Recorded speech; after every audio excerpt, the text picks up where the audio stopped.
We are studying clavipectoral fascia. Okay, so let us understand it with a diagram. Okay, let us understand it with a diagram. तो आप ये देखो, ये एक covering बना लेते हैं, ठीक है।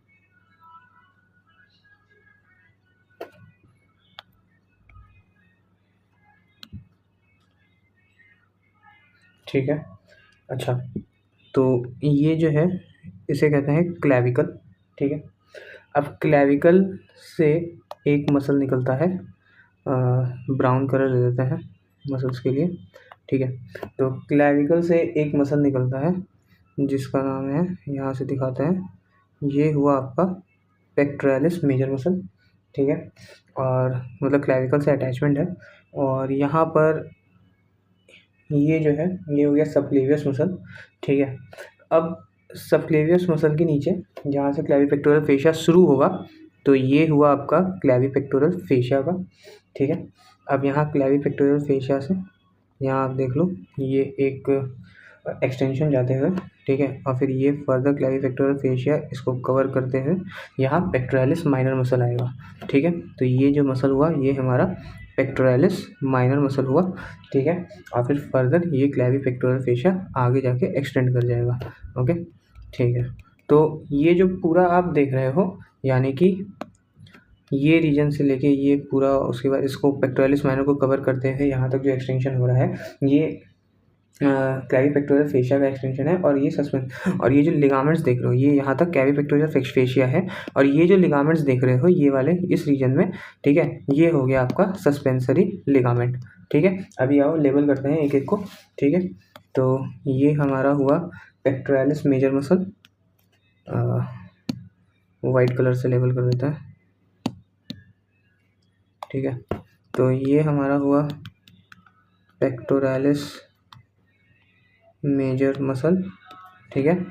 ये हमारा हुआ पेक्टोरालिस माइनर मसल, नहीं सॉरी, ये हमारा हुआ सबक्लेवियस मसल, ठीक है। ये हमारा हुआ पेक्टोरालिस माइनर मसल, ठीक है।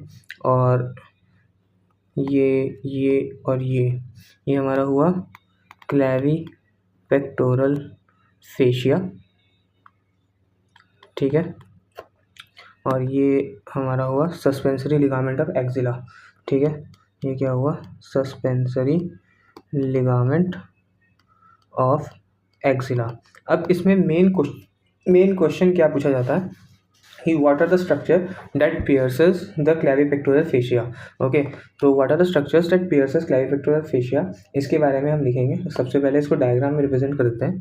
तो जो सबसे पहला जो स्ट्रक्चर है जो क्लैविपेक्टोरल फेशिया को पियर्स करता है उसका नाम है सेफेलिक वेन। तो उसको ब्लू कलर से रिप्रेजेंट करते हैं यहाँ पे, ठीक है। तो सेफेलिक वेन, ठीक है, ये जो दिख रहा है ये हुआ सेफेलिक वेन, ठीक है। और सेकंड कौन सा है, थोरैको एक्रोमियन आर्टरी, ठीक है। सेकंड आपका थोरैको एक्रोमियन आर्टरी, ठीक है। तो ये हुआ आपका thoraco acromion artery, okay. Third जो स्ट्रक्चर है जो कि पियर्स करता है उसका नाम है लेटरल पेक्टोरल नर्व, उसको से हम लोग वाइट से दिखा देते हैं, ठीक है। तो ये हुआ लेटरल पेक्टोरल नर्व, ठीक है। और एक और स्ट्रक्चर जो पियर्स करता है वो है लिम्फेटिक वेसल्स, ठीक है। तो लिम्फेटिक वेसल्स को हम दिखा देते हैं ग्रीन से, ठीक है। तो लिम्फेटिक ग्रीन तो एक हो जाएगा, येलो से दिखा देते हैं, ओके। तो ये हमारा हुआ लिम्फेटिक वेसल्स, ठीक है। तो ये हुआ चार स्ट्रक्चर जो कि क्लैविपेक्टोरल फेशिया को पियर्स करता है। तो इसको लिख लेते हैं एक जगह पे, ठीक है। तो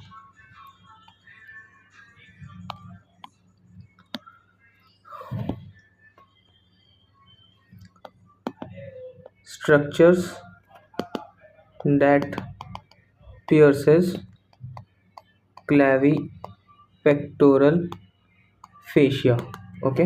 तो सबसे पहले जो स्ट्रक्चर है वो है सेफेलिक वेन, ठीक है। सेकंड है आपका thoraco acromion artery, thoraco acromion artery, okay. Third है lateral pectoral nerve, lateral pectoral nerve, ठीक है। एंड फोर्थ है वो है लिम्फेटिक वेसल्स, लिम्फेटिक वेसल्स। ठीक है, अब हम लोग आगे चलते हैं और पढ़ते हैं क्यूबाइटल फोसा के बारे में। ओके, तो अब हम स्टार्ट करते हैं क्यूबाइटल फोसा के बारे में। ठीक है,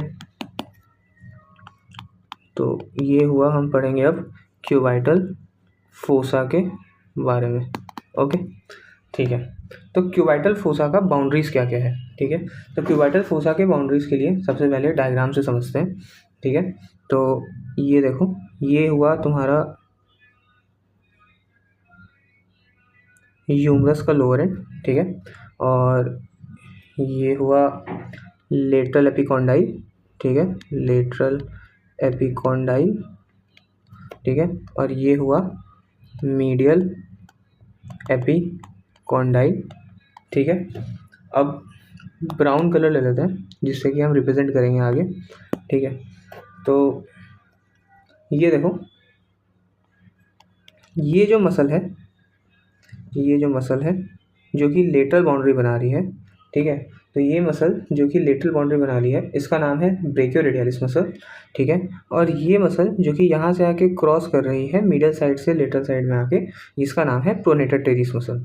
ठीक है, तो ये दो मसल जो है क्यूबाइटल फोसा की बाउंड्रीज बनाती है। तो cubital fossa is bounded laterally by the brachioradialis muscle, and on the middle side it is bounded by the pronator teres muscle. Okay, और इसका जो बेस बनता है, वो जो बेस बनता है वो बनता है line joining the medial and the lateral epicondyle. ठीक है, तो ये बन गया तुम्हारा बेस। ठीक है, तो फिर ये जो रीजन है, ये वाला जो पूरा रीजन हुआ,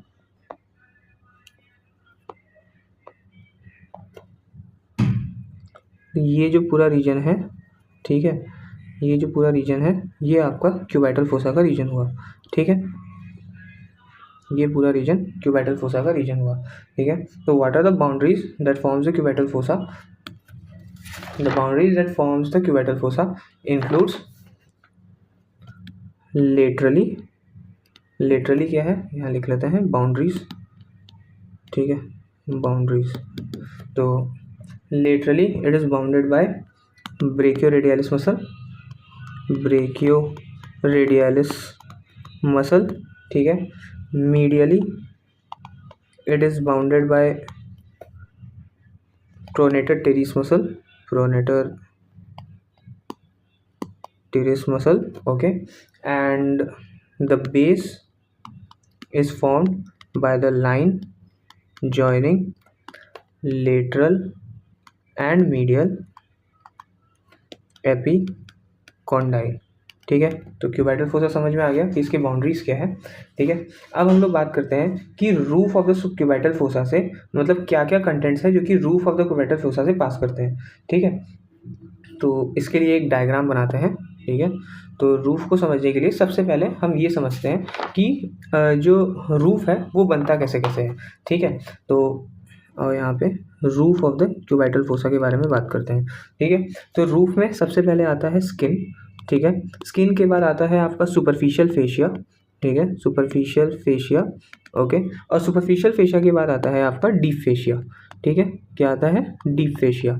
ओके, अच्छा, अब इस सुपरफिशियल फेशिया से क्या क्या चीज़ें पास करती है उनका नाम है, ये देख लीजिए, उनका नाम है cephalic vein, cephalic vein. Okay, basilic vein. Okay, medial and lateral cutaneous nerve of forearm, nerve of forearm. Let's label it 1 2 3, and fourth structure is bicipital aponeurosis. Okay, bicipital aponeurosis. Okay, bicipital aponeurosis। ठीक है, अब एक अच्छा सा diagram बनाते हैं ताकि आपको बहुत अच्छे से समझ में आ जाए। ठीक है,